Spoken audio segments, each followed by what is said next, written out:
Hello and welcome to Consciously Awesome Living.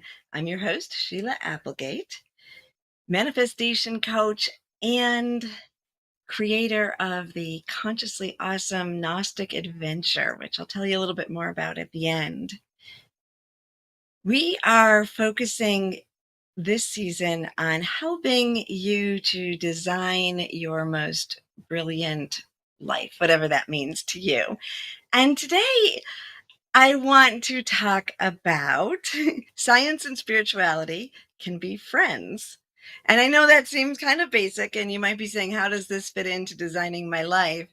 But I think it's really important to talk about now because I've seen a rise of maybe conflict between science and spirituality.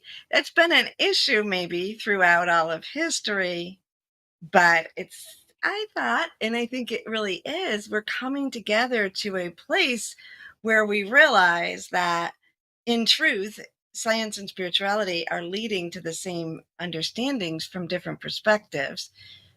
But maybe over the last several years, there's been sort of an uprising of uncertainty about that. So I just want to kind of talk about that with you, and share with you my perspective and explore that possibility so that you can come to your own understanding of how those fit together. Why is that important in manifesting or creating the life you desire?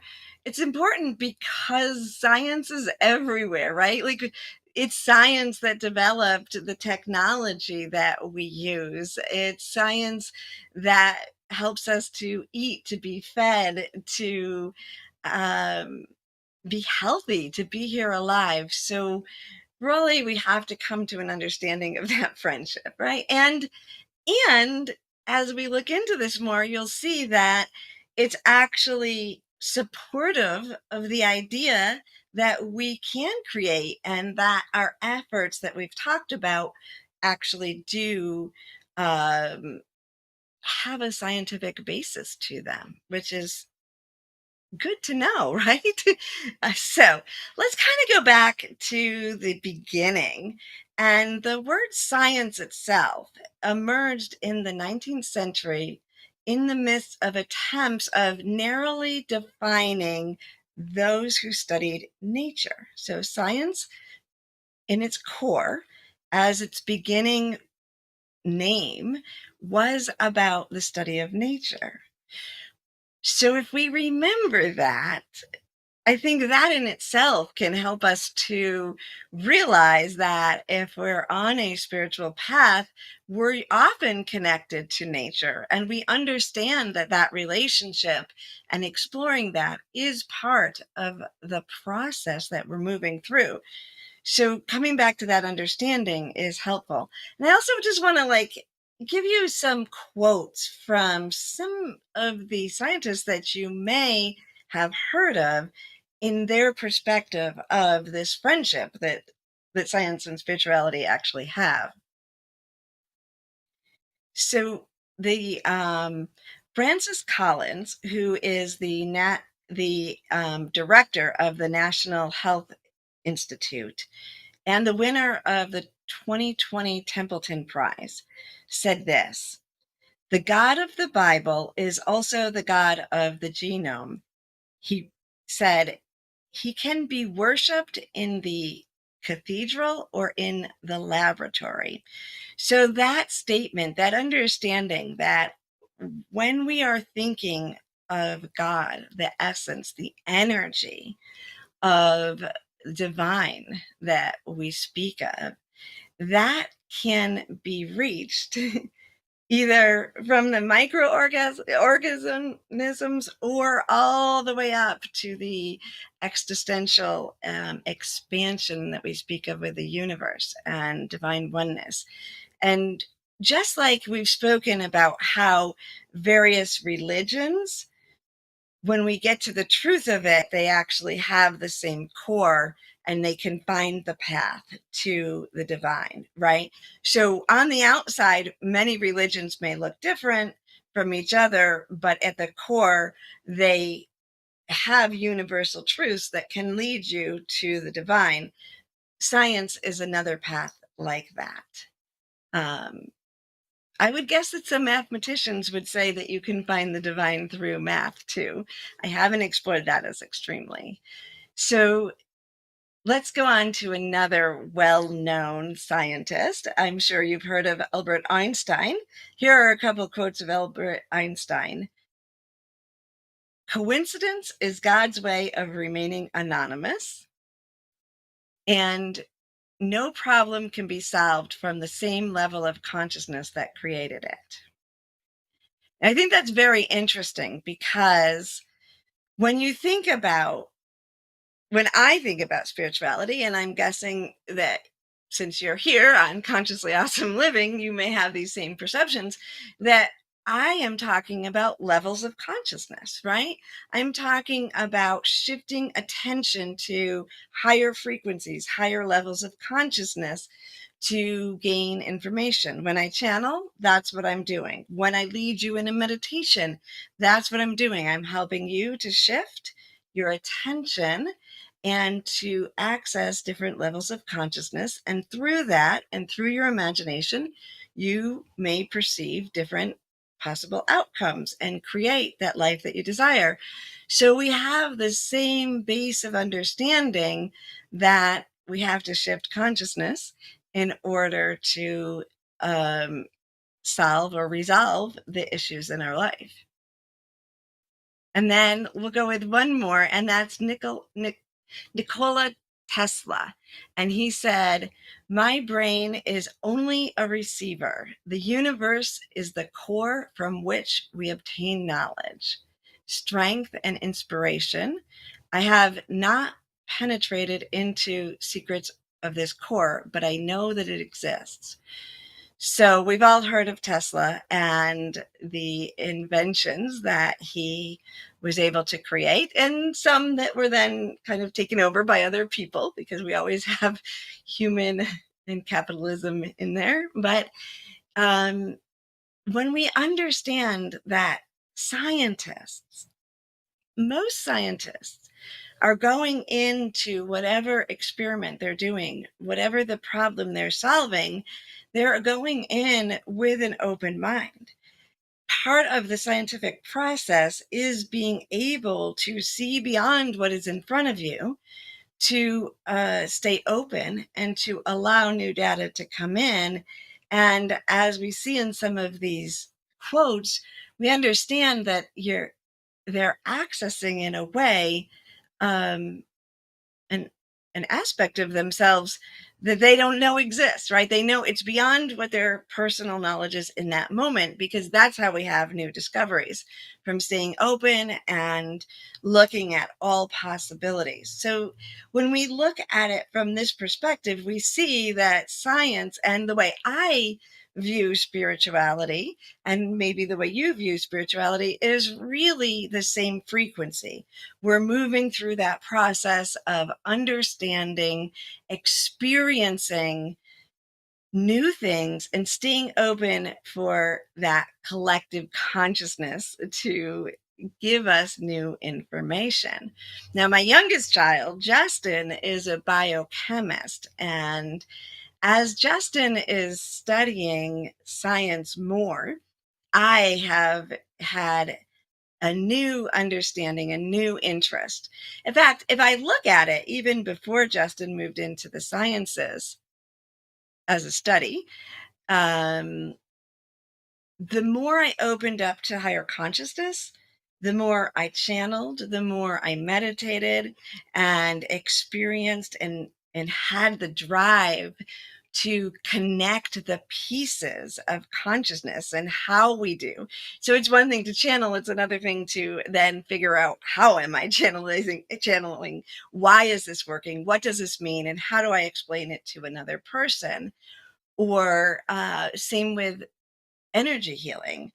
I've been an energy healer, Reiki master, and taught Reiki years ago, and have moved into different modalities. And even just a few years ago, brought through divine experience, a new form of channeling, a new frequency called fractal illumination, that actually, when I spoke with a quantum physicist, really they were able to fill in some of the blanks of what I was doing and experiencing that I didn't know. I just had this sort of download and I feel the energy moving through me. So when I reach towards science, it actually enhances my understanding, and my interest has grown more and more.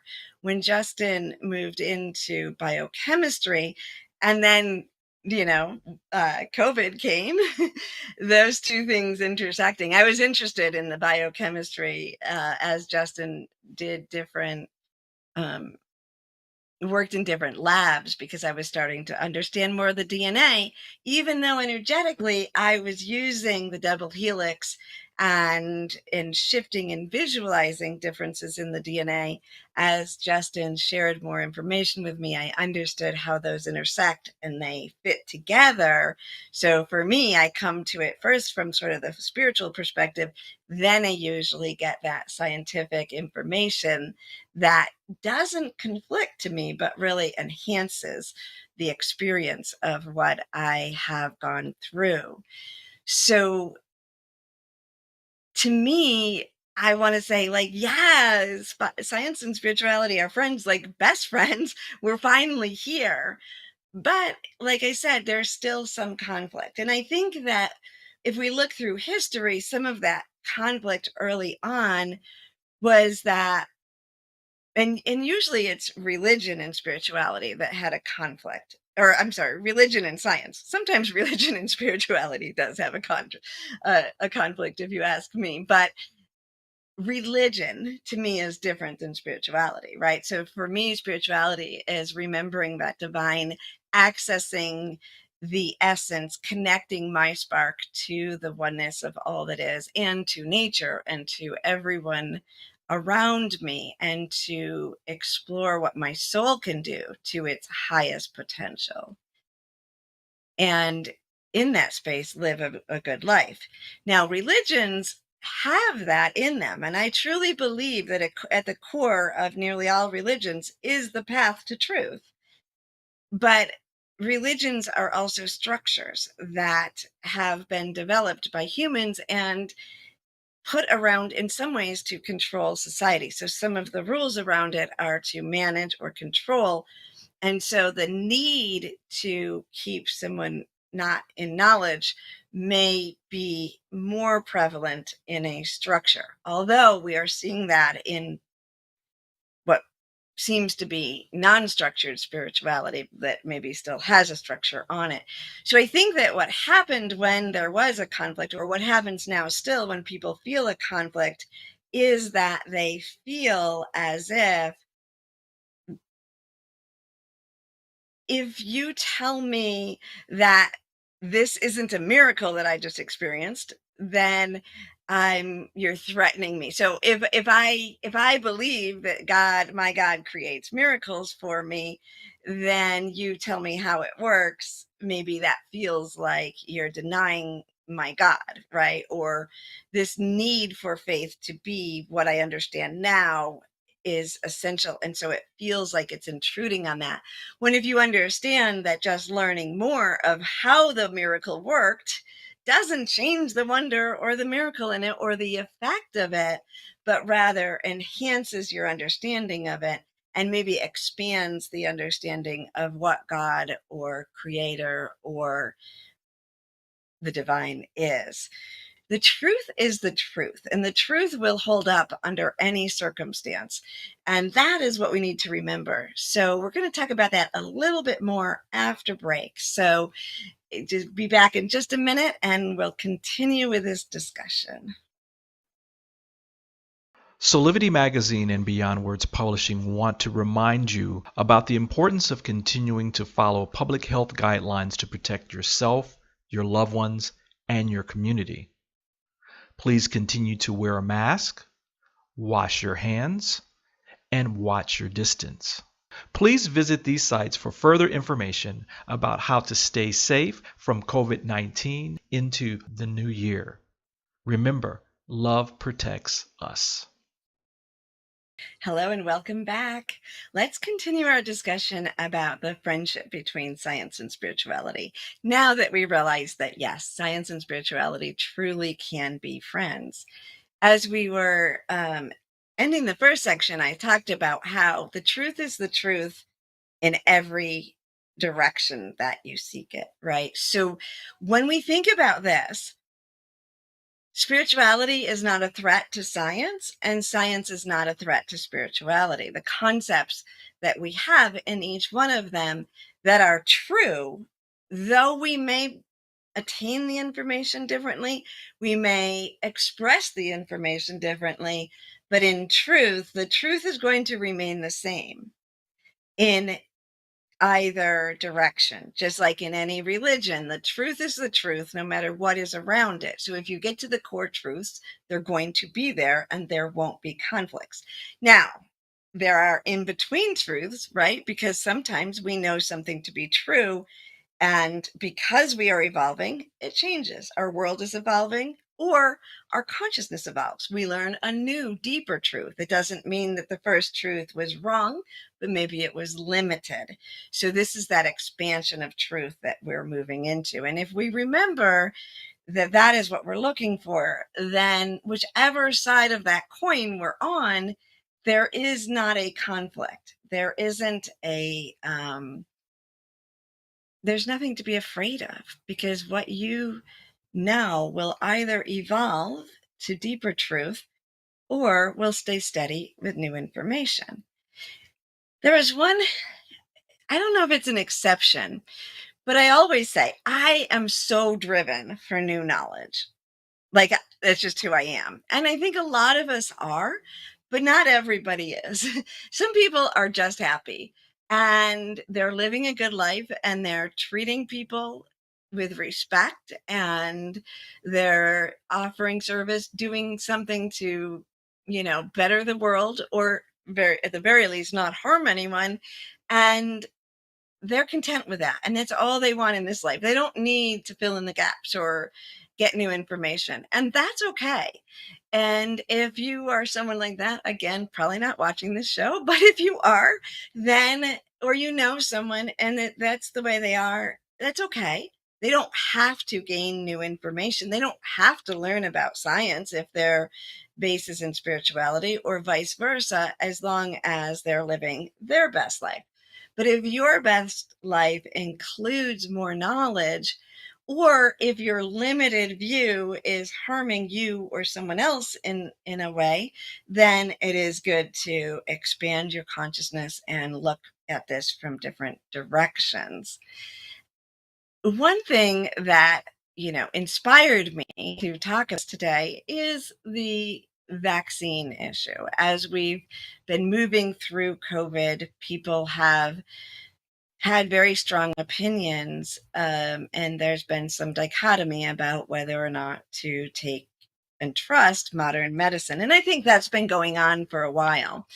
But I think that it's important to understand.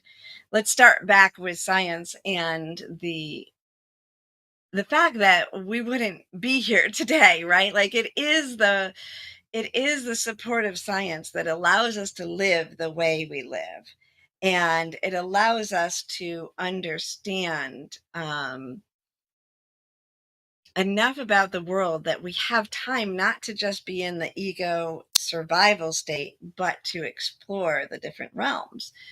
And whether we're exploring it through science or through spirituality, meditation, yoga, and different aspects of consciousness, we have the freedom to explore it, very much in part because of science, because we have the life that we're living right now. And I think it's important to understand that and acknowledge that, and to realize, to step back and think about, are you making your decisions based on fear or on love? And I prefer love or acceptance or interest and growth to fear, but I make my decisions based on fear sometimes. We all do.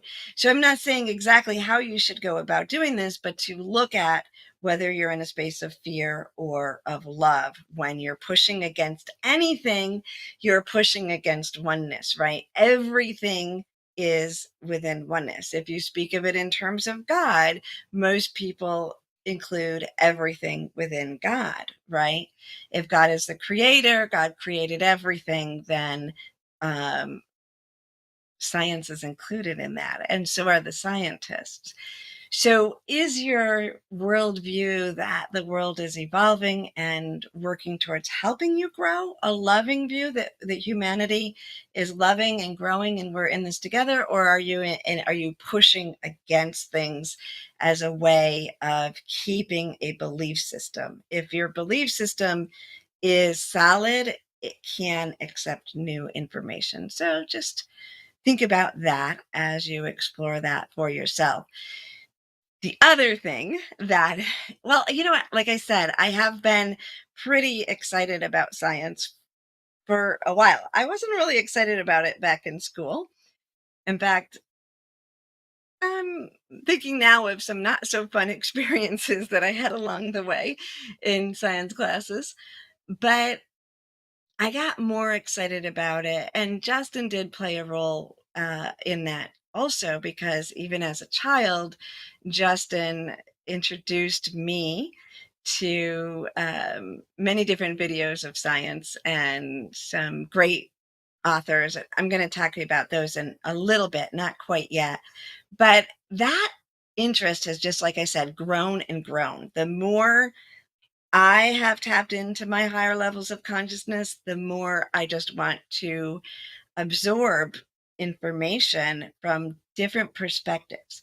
Now, as a spiritual channel, which I have been doing for quite some time, I also am aware that I have the ability, the skill, and the desire to tap in and expand my attention and allow other energies to speak through me, but I'm still that vessel, right? So the more information that I download into my brain, the more things, the more aspects of life on earth that I allow myself to digest, available in my little brain computer for the divine to access and help express their truths when I use that technique. So to me, it's quite essential to just absorb more information. And then recently, and it's not recently that I just heard of them, and we'll talk about that later, but I have gotten obsessed with IONS lately, which is the Institute of Noetic Science, because they are researching and investigating consciousness and worldviews and the science that connects us. And that piece, to me, when science and spirituality fill in whatever gap may be there, it's just going to explode humanity's potential. And I've always felt like it should be normal. It should be normal for people to live from that space of consciousness, to utilize some of the gifts and the tools that I have access to. And so seeing that intersection coming. Now, noetic science is that exploration of that gnosis, that wisdom that's inside of us. And it involves intuition, insight, psychic, and mystical awareness. And that, of course, is right up my ballpark, right? But there's other elements of science and even more, but I'm just kind of telling you the three that are most in my foresight. There's quantum physics too. And I sort of got interested or got exposed to quantum physics earlier than noetics. And if you look in quantum physics, now they're not consciously seeking to explore the psychic realm, but they are reaching new information that is leading them to have to acknowledge that which we haven't made tangible yet, that which we haven't understood. If you look into consciousness, there is no scientific understanding of what consciousness is. What is creating the dialogue in our head, the imagination, what runs these bodies that we have, what are those energies and how does it work, is still being explored. So the more science and physics moves in the direction of understanding, the closer they come to understanding that there's a frequency that is influencing us. And that and spirituality is what we've been tapping into. So combining the two together is pretty exciting. I will be having some links for you to look at. If you haven't moved, probably a lot of people have heard of Greg Braden. He has a few good videos out that talk about the entanglement theory and the understanding that they're coming to, that our human DNA will influence photons, and that so influence the energy, basically, if we're going to talk in the terms I usually use, and have the energy around our DNA when tested in a lab will shift to engage with it. And there's many different studies that show this effect and this engagement through quantum physics. And then, like I said, the microbiology, the more I learn about it, the more fascinated I become. And because my path has been like, okay, here I am, but I feel something more, right? Looking at soul, looking at the spiritual concepts, and then expanding outward into the different frequencies that I tap into, all the way to oneness, because we know science has concluded that there is one energy that connects us all, and that everything is connected in some way and influences each other, which is also where we reach in oneness. So it's one thing to know it, to see it in the micros laboratory experience, and then also to experience it by feeling it and living it, which is what I've been focusing on in my teachings. And watching these two expand opens it up, and we see that we have a deeper experience of it when we combine our mental understanding with the experiential understanding of our soul.